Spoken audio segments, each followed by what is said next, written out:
All right. Well, good morning, everybody. It was this big news this week. What is it? Beyonce dropped a new album. You could not have asked for better timing. This is a singular talent in our generation and a cultural influence. And last week, I started a two-part message. And I started by saying that so much of art and pop culture and music, it wrestles with these incredible themes that this two-part message is talking about. And she drops her album like we coordinated it. And so I spent some time with Beyonce this week. And at least by reading through the lyrics on most of the songs. By the way, the beats are, as you could imagine, extremely catchy, contagious even. But she did not disappoint when it comes to the point that I was making, in that most of the songs have very similar themes. So she presses even deeper, it seemed this time. She mentions God, a little bit of church. There are even some sort of existential moments as if she's sort of wrestling with human meaning. And I was like, oh, this is gold. This is incredible. This was a gift that she gave me this week. Then I started looking for the word love, which is my points was that I was making, is that it just shows up. I think more than half, maybe even 3/4 of the songs wrestle with these themes. It's all around us. Maybe half a dozen different ways she uses the word love itself, because these are the things that matter most to us. I'm not saying we get it right most of the time. I'm just saying these are the things that matter most to us, because this is what our hearts were made for. Now, last week I broad brushed some comments about Spanish songs, because I'm half Hispanic. My mother is Spanish and Puerto Rican, and so I'm half Hispanic. But I never learned the language, and I made some crack that I couldn't understand the song because it was Spanish, but I was pretty sure it was about a sexy woman. All right, so the staff gave me some grief this week. They're like, Robert, you can't say stuff like that. It's like broad brushing. It isn't appropriate. And I was like, I'm sorry. I should, I really shouldn't broad brush. So I went this week and I looked at the Billboard top 100 Latin songs of all time to see what the Latin pop singers were. And I'll just let you do the research on your own, because it was enlightening. What my people are really, really good at. And so anyway, once again, those who are in a culture like this, it's easy for us to say, we hear about, we talk about, we think about these things all the time. We must know a lot about it. We must be able to really understand what love is all about, what these emotions are all about that we wrestle with. And with the amount of time and energy that humanity puts into writing about love, or thinking or talking about love, or griping about love, crying about love, you would think that we would be experts in love. And yet society, it seems as a whole, often does feel somehow loveless. And many people don't get to experience or even practice even a hint of genuine Christian love. This is a terrible tragedy. Our souls are crafted to love and to be loved in its deepest recesses, but we don't. So we're going to jump back into this text and see how God is challenging us to push the limits of love, to really understand and to begin to apply it in our lives in a way that is somewhat countercultural. But I want to review a little bit, because this is a two-part message. It's a two-part message because there was a lot to cover, and Chris Bell will not let me do an hour-and-a-half message. And so I don't understand why. I've been asking her for it for like months now, but she says, no, I got to keep it in the time frame. So last week we started with the beginning of 1 Corinthians 13, and we saw that he said, if I speak in the tongues of men or of angels, but have not love, I am only a resounding gong or a clanging cymbal. Now, the part that was so interesting is he tells you all these things. If I speak, if I have, if I give. He's saying, listen, everything that we do, all of these things that we do, that we're attached to, that we find our worth and our value in, all of these accomplishments, if we do all of them, it's like useless noise or worse.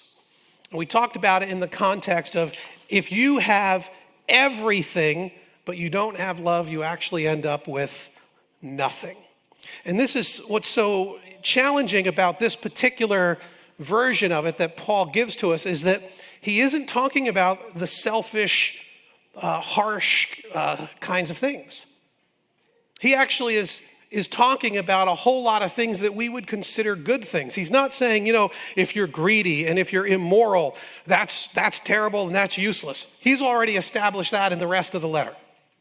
This part, he goes after the things that we would consider to be very valuable: wisdom and knowledge, self-sacrifice, things that we would look at and say, these are loving kinds of things. And he's saying, listen, you can do all of those kinds of things. And if you do all of these kinds of things, hard work, great achievements, financial security, if you do all of them in a self-centered way, you end up with nothing. You end up with nothing. He actually highlights that in the same text. He says, if you don't have love, I am nothing. So I want you to take out, if you could, that 3x5 card that was on your seat with the pen. And on the top half of the card, leave room on the bottom half of it. Let's summarize the first part of 1 Corinthians 13. Without love, I am nothing. Without love, I am nothing. In some ways, it sounds like an exaggeration on Paul's part. And yet, when you begin to see how he unpacks what true love is really all about, what genuine Christian love is all about, you realize we are so far from this truth because everything about ourselves, about the culture, is pushing us further and further away from the biblical descriptions and challenge of love. We start to turn back into it, and we get to start to experience a type of love that humanity was made for. Now, I want to jump into the last third of the chapter for just a minute, because this is kind of where we're going to end up going.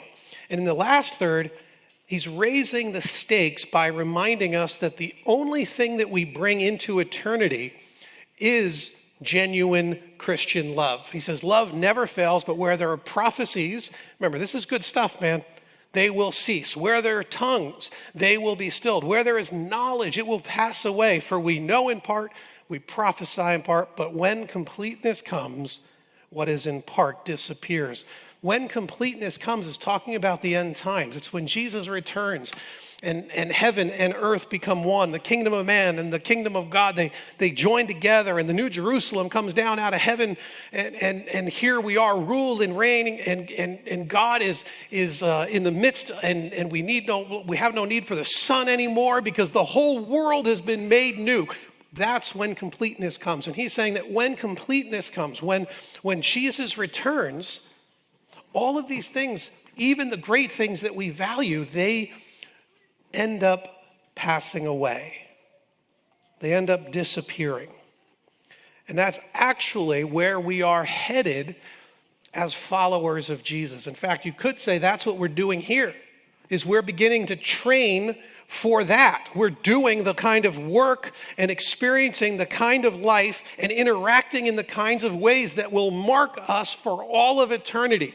And this is a really kind of an exciting idea, but he captures it with this imagery of being a child. He says, when I was a child, I talked like a child. I thought like a child. I reasoned like a child. And when I became a man, I put the ways of childhood behind me. For now we see only a reflection as in the mirror, then we shall see face to face. So now it's just a little bit. Corinth had a great brass industry, and they had these actually pretty excellent mirrors for antiquity. He's saying, listen, it's more than that. We're going to see something way more beautifully, way more clear. And something about the difference between what childhood is like and what adulthood is like captures this maturing process. Now I know in part, then I shall know fully, even as I am fully known. And now these three remain: faith, hope, love.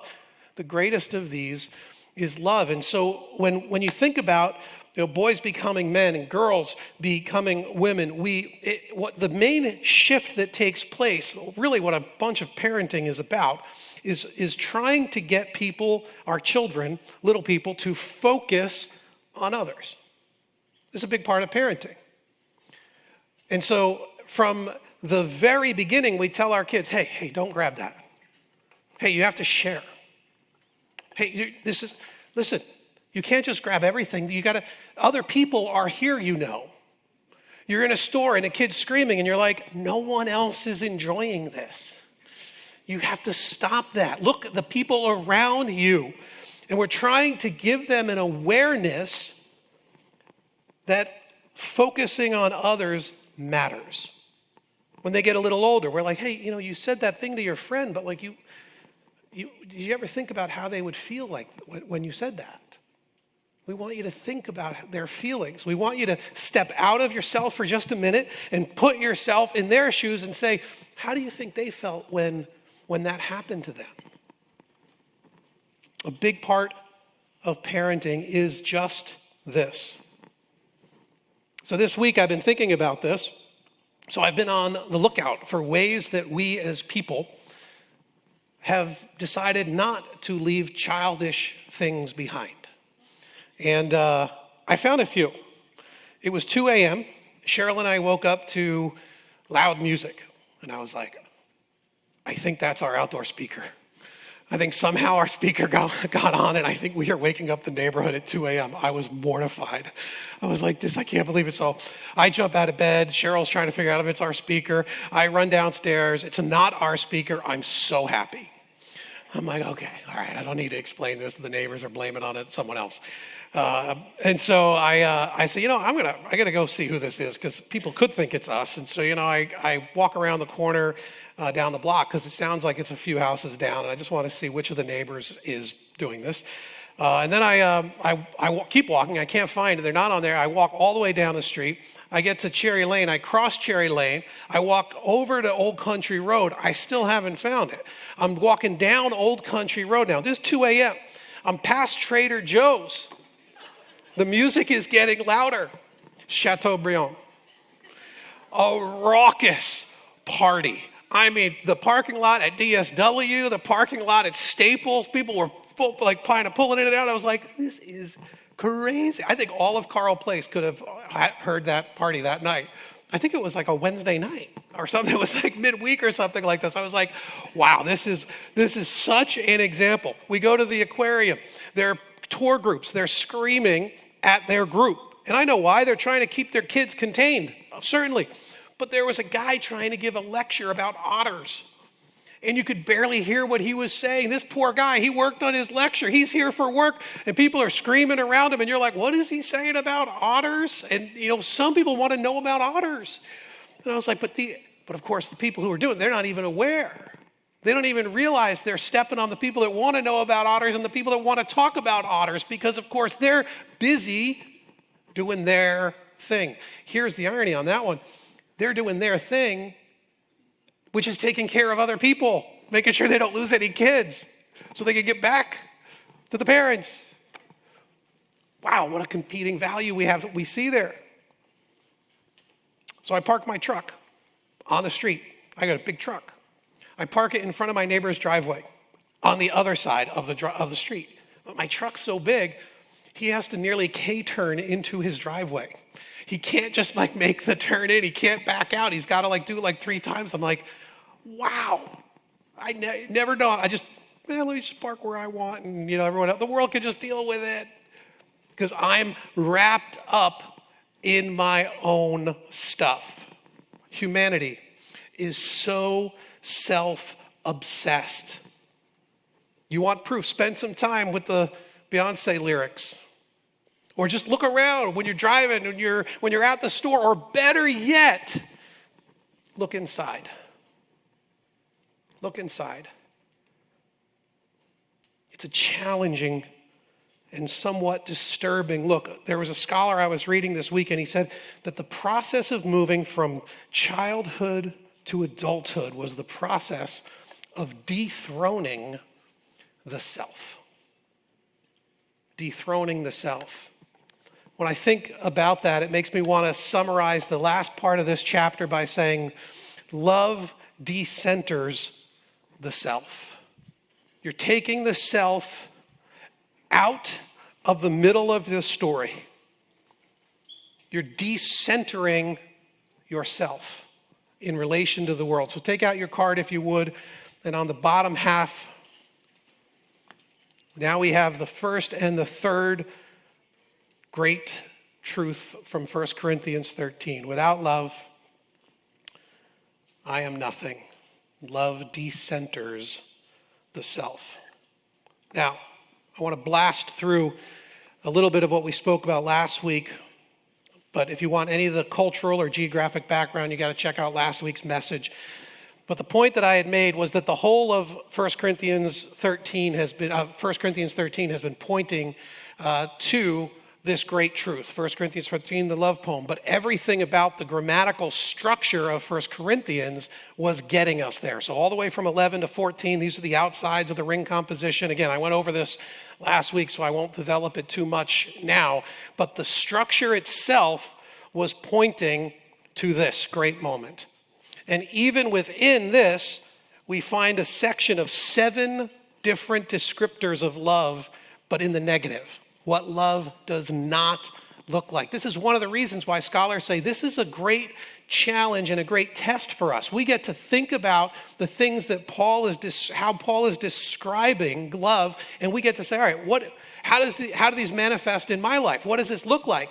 He's just explained it to the Corinthians. He's been working through all of this with them for all of this time, and now he's bringing it down to these very simple, very short phrases, with one in particular sitting at the middle, which of course, as we said last week, was love was not self-seeking. It is the middle of the middle of the middle of the middle of the whole message. And that's because it is perhaps one of the great major threads that sits right in the middle of the whole of the Christian life, is that we need to decenter the self. All right, now we're going to get into it. Now, this translation of 1 Corinthians 13 is an amalgam of a few different places, and so you won't find this exact translation elsewhere, but I wanted to highlight a couple of pieces with it, so I pieced it together through a few different. So turn your card over if you would. We're going to write out this whole thing, write small, because there's quite a few phrases we'll be running through. Love is graciously patient. And this is such an important idea. We know this if you've memorized 1 Corinthians 13 in the past, is love is patient. There's something very cool here of these phrases. There are 2 words that can be translated as patient, but they're very different words. They're both compound words. But this one here is this idea of moving far away from anger. And this is what the strong do. This is what people with power do. This is what people with authority do. We get to move away from our anger. So we're frustrated, we're angry, you've disappointed, and I have the power to hurt you. And Paul is telling us you move away from your anger. And that's a type of patience. Interestingly, the last phrase we're going to look at is also a word for patience. Again, he's bracketing this whole section to say patience is going to be one of the key values. But in that case, he talks about, it's a compound word that refers to bearing up under the weight of something. And that's what the weak do. When power is turned against you, when you're suffering, when your health begins to degrade, and you have to bear up under this, if there's some unjust kind of suffering going on in your life, then you have to bear up under it. And that's a different type of patience. And Paul is saying the whole of what you're learning here about decentering yourself is going to be surrounded by this great value of this virtue of patience, which of course is a decision we make. So love is graciously patient. So if you're able to bury someone in an argument, if you're able to withhold money to manipulate them with your position of authority, if you can punish or isolate, he's saying, no. Move away from your anger. Be graciously patient. If you want to ask someone, ask the people closest to you, ask your spouse, ask your kids if this marks you. If you're a graciously patient kind of a person. I hear some snickering. That wasn't good. Some are like, I'm not asking them that question. There isn't a chance I'm asking them that question. The next phrase, and invests in the well-being of others. This is typically translated as kind. Love is kind. But it's a unique word, and in our version of kind, it's kind of like wishy-washy a little bit. It's a little milquetoast of a word, and so I'm kind of teasing it out a little bit, because to be kind means to use your resources to benefit others, to their well-being. And so sometimes we think kind is like just stepping out of someone's way when they're carrying a box. And that's a version of kind, but does it cost you something? Are you willing to dig into your resources, your money, your time, your emotional credits? Are you willing to dig into those and offer them up to another person for their well-being? And if you are, then you're investing in the well-being of others. The next phrase is love doesn't burn with envy. Love doesn't burn with envy. And this is a painful one, I think, for many folks. I was reading an Arabic Christian, and he was telling a story. There's like a kind of like their old version, I guess a version of a meme nearly back in the day. And he said there was a saying, a little story they would tell to kind of get at this idea of envy. And he said that a Mercedes was driving through this town, and there was a Lebanese capitalist there. And the Lebanese capitalist said, one day I will drive a car like that. One day, I'm going to work hard. I want that for me. The car keeps driving through town. It gets to the other side of town, and there's a Syrian socialist there. And the Syrian socialist says, one day we are going to drag that dog out of that car and beat him, because no one should have that while the rest of us have nothing. And his point was that in that culture, these are both manifestations of envy. And I was like, wow, that sounds like us today, here in America, in very different way, but in exactly the same way. And we tend to look at the other person and think that they're the envious ones, and yet the value shows up on both sides of that equation. When somebody gets the latest and the greatest, are you happy for them? Are you sad for yourself? We notice what the cool kids are all wearing, and we lament that we are not. Do we get frustrated at our parents who don't provide it for us, or do we get frustrated at God for not blessing us the way he has blessed others? We're not to burn with envy. The idea isn't that envy itself has these it's not like you should envy a little, but don't burn with envy. I think he's saying when you envy, you're burning already. You're seething on the inside. In fact, you're being consumed from the inside because of your envy. By the way, pastors are terrible about this. The idea, if you get a bunch of pastors together and they start talking about their churches, they're like, oh man, how did it go? Hey, how was Easter for you? Hey, did you have any big events? Your vacation Bible school, what was that about? And everyone wants to know the size, the numbers.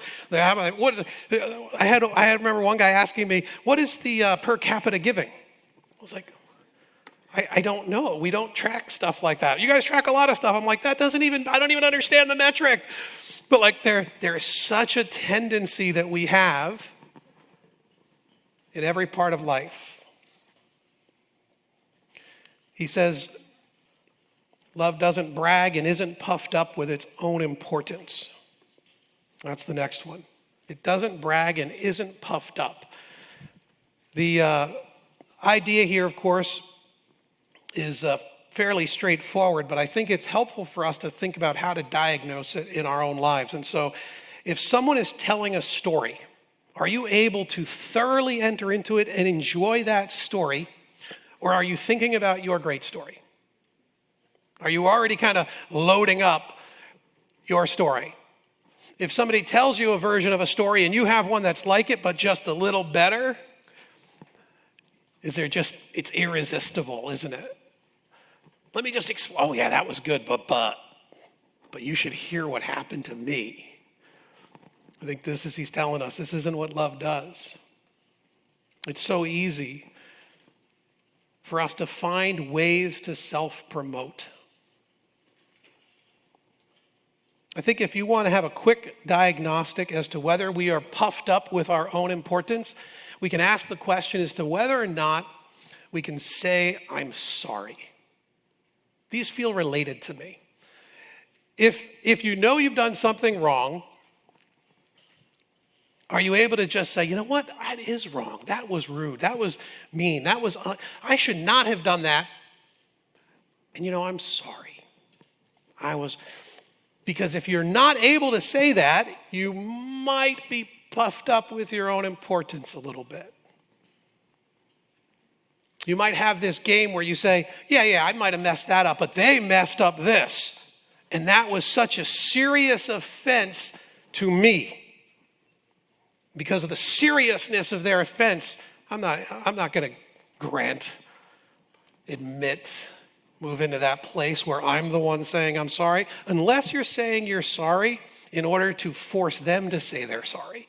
That's like next level strategizing in the emotional realm. And so that's like really, I wouldn't say that's high EQ, it's actually low EQ, but it's certainly high skill in this game. And so if you're saying it just to get another response out of them, I would also say you might be puffed up with your own importance. I love this word too because he uses it throughout Corinthians. He used it earlier to say, this is the picture. Like we make ourselves bigger than we ought, bigger than we really are. The next one is a neat little phrase. He says, it isn't rude. And the reason I like this one is it seemed a little bit out of place at first because I kept reading a bunch of different commentaries on it, dictionaries. I was like, what does this mean? What is we getting? And it's rude. But we don't really have a category for this as much anymore. Like people can do and say whatever they want, whenever they want, and they can act the way they want and do it. But the scriptures are still talking about this thing, it's rude. You can be rude. And so when you're talking about basic manners or cultural norms, and then I started remembering that's what we covered back in earlier chapters of 1 Corinthians. It's actually possible to be rude even today. Now, what would it look like is going to take a great deal of introspection because I almost never think I'm rude. And I think most people feel that way. So how is it that we can start to evaluate whether we are rude or not? So would you be willing to adjust the way you speak or your use of technology or the way you dress or the kinds of jokes made? Would you be willing to make these kinds of adjustments in order to respect and honor another person? Seems like a nice, simple way. How about how you talk about people when they're not there? That might be another way for us to kind of go after this idea a little bit. Now, how do we treat the people who aren't around us? What do we say about them? How do we speak about our boss or our spouse or kids or coworkers or something like that? What is it that marks the way we talk when people aren't there? Maybe that's an indication of rudeness in our hearts. He also, and this is kind of the center of it, love isn't preoccupied with its own interests. Not preoccupied with its own interests. I think for me, this is one of the more challenging ones because I feel like I'm supposed to be preoccupied with my own interests. And I think my interests are important. That's why I'm interested in them.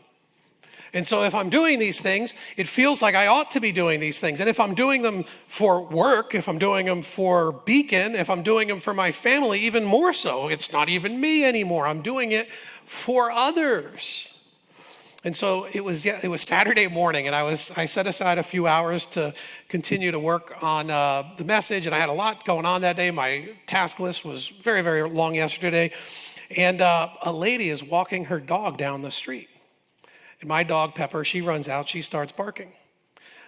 I come over, I'm like, I know the dogs, they want to meet. And so she lets her dog, come up and meet Pepper. And then we just start chit-chatting and talking. And she can talk. And that's something coming from me. And it took me like a full 5 minutes, maybe 10, before I could leave what I was doing behind and actually listen, actually engage.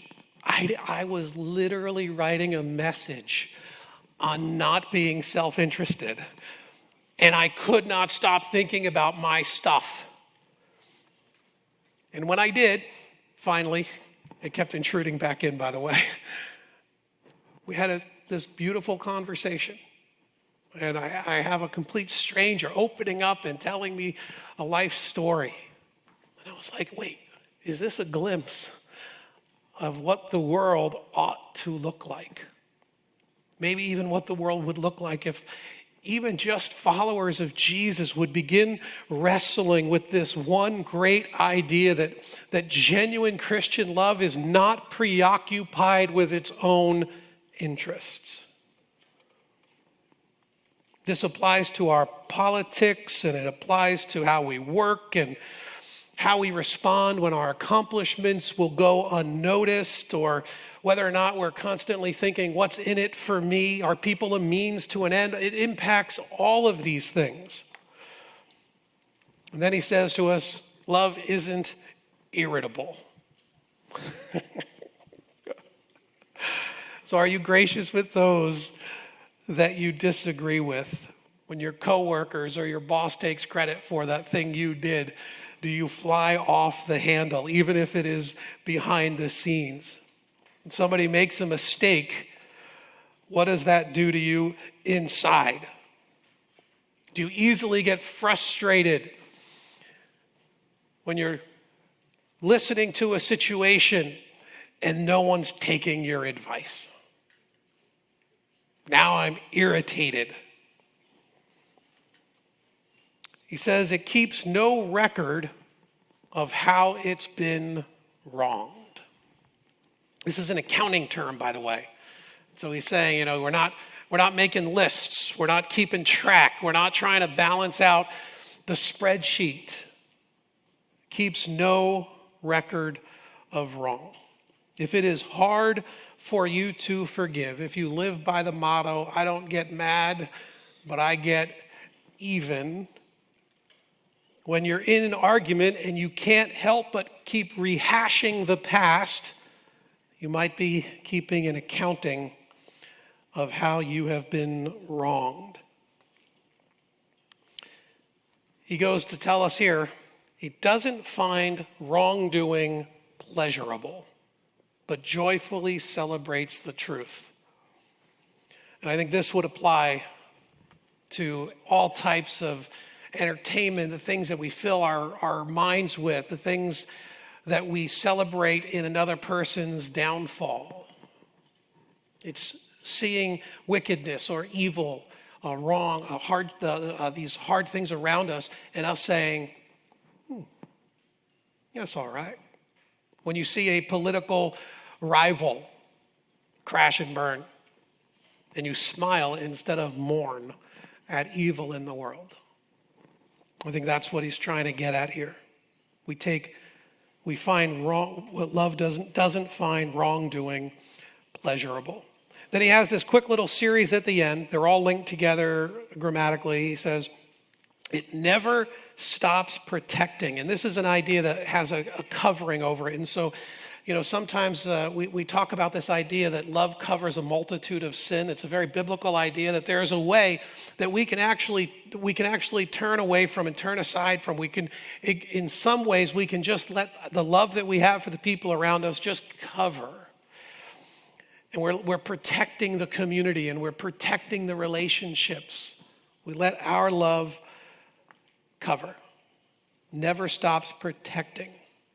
It never loses faith, and it never exhausts hope. And these are phrases, if you notice, he's going to go into that in a little bit, the faith and hope, and the greatest of these is love, faith, hope, and love.